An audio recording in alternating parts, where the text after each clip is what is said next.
کائنات کو تشکیل دیا اللہ تعالیٰ نے دو رخوں پر. یہاں اگر پازیٹیوٹی ہے تو یہاں نیگیٹیوٹی بھی ہے، یہاں اگر خیر ہے تو شر بھی ہے. تو نور کے جسٹ اپوزٹ ظلمت ہے، لیکن یہ ظلمت ابھی یہاں پر کریٹ نہیں ہوئی، موجود ہے، ڈی ایکٹیو ہے. اللہ تعالیٰ نے آگاہ کر دیا ہے آدم علیہ السلام کو کہ اگر آپ اس شجر کے نزدیک گئے تو آپ کا شمار ظالموں میں ہوگا، یعنی کہ آپ ظلم کو ایکٹیو کرنے والے ہو جاؤ گے، تو آپ نہیں جائیے گا. لیکن یہ سب ہو گیا، وہ شجر ممنوعہ کے قریب پہنچ گئے اور لہٰذا ظلمت ایکٹیو ہو گئی. جب ظلمت ایکٹیو ہوئی تو یہ سمجھنا ہے کہ ہوا کیا. ظلمت ایکٹیو ہو گئی تو ایک اسٹیپ نیچے آ گئے،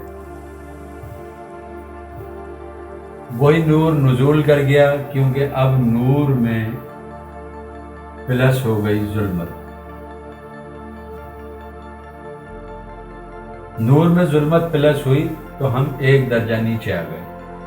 ہم اس نورانی دنیا میں جہاں کا ایک دن یہاں کے 1000 سال ہے، ہم اس سے نیچے آ گئے، دوسرے مرحلے میں داخل ہو گئے. اب اس مرحلے میں داخل ہو گئے، اب یہ مرحلہ وہ ہے جو ظلمت کی پاداش میں ہم نیچے آ گئے ہیں.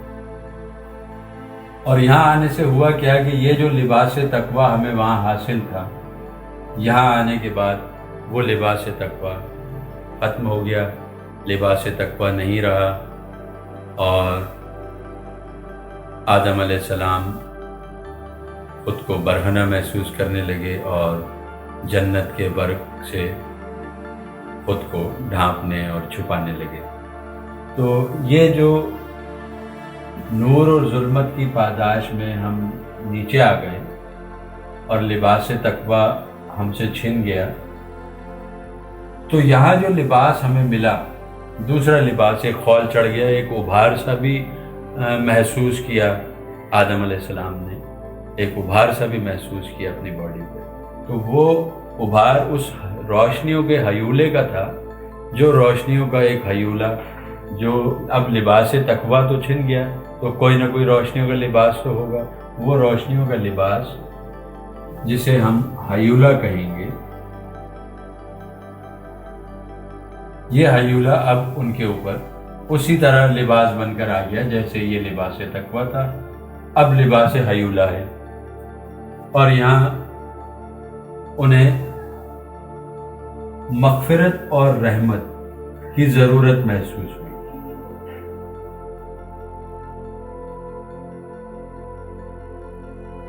وہ جان گئے کہ یہ بہت بڑی غلطی ہو گئی ہے، ہم سے ظلم ہو گیا ہے، تو لہٰذا اللہ تعالیٰ سے درخواست کی، مغفرت کی، رحمت کی. تو اللہ تعالیٰ رحیم و کریم ہے، اللہ تعالیٰ نے مغفرت فرمائی، رحمت فرمائی، لیکن یہ کہا کہ اب تم سب کے سب نیچے اتر جاؤ. یعنی نیچے تو ہم پہلے ہی آ گئے تھے، اب کہا کہ اب مزید نیچے اتر جاؤ، اور وقت مقررہ تک تمہیں ایک زندگی گزارنی ہے، وہاں امتحان دینا ہے. اگر وہاں امتحان میں کامیاب ہو گئے تو واپس تمہیں یہاں جگہ دے دی جائے گی. تو ظلمت کی پاداش میں ہم یہاں آئے. یہاں آنے کے بعد جب ہم سمجھ گئے کہ ہمارے ساتھ یہ کیا ہو گیا ہے، غلطی ہو گئی ہم سے، تو ہم نے مغفرت رحمت طلب کی. تو ہمیں یہ سجیشن ملی کہ اب آپ کو امتحان کے لیے مزید نیچے اترنا ہوگا، لہذا ہم یہاں سے یہاں آ گئے. جب ہم یہاں سے یہاں آ گئے تو لباس کی جو بات ہوئی تھی کہ لباس، روشنیوں کا لباس مخلوق کی ضرورت ہے، لازم ہے مخلوق کے ساتھ. تو اب یہاں پر وہ ہیولہ عرض پر بھی جب ہم آ گئے تو یہاں پر بھی ہمارے پاس ہیولہ. اس ہیولے میں اور اس ہیولے میں فرق کیا ہے؟ اس ہیولے کو ہم صدیوں سے جانتے ہیں، لوگ انہیں حمزات کے نام سے بھی جانتے ہیں، لوگ جسم مثالی کے نام سے بھی جانتے ہیں. حضرت شاہ ولی اللہ رحمۃ اللہ علیہ نے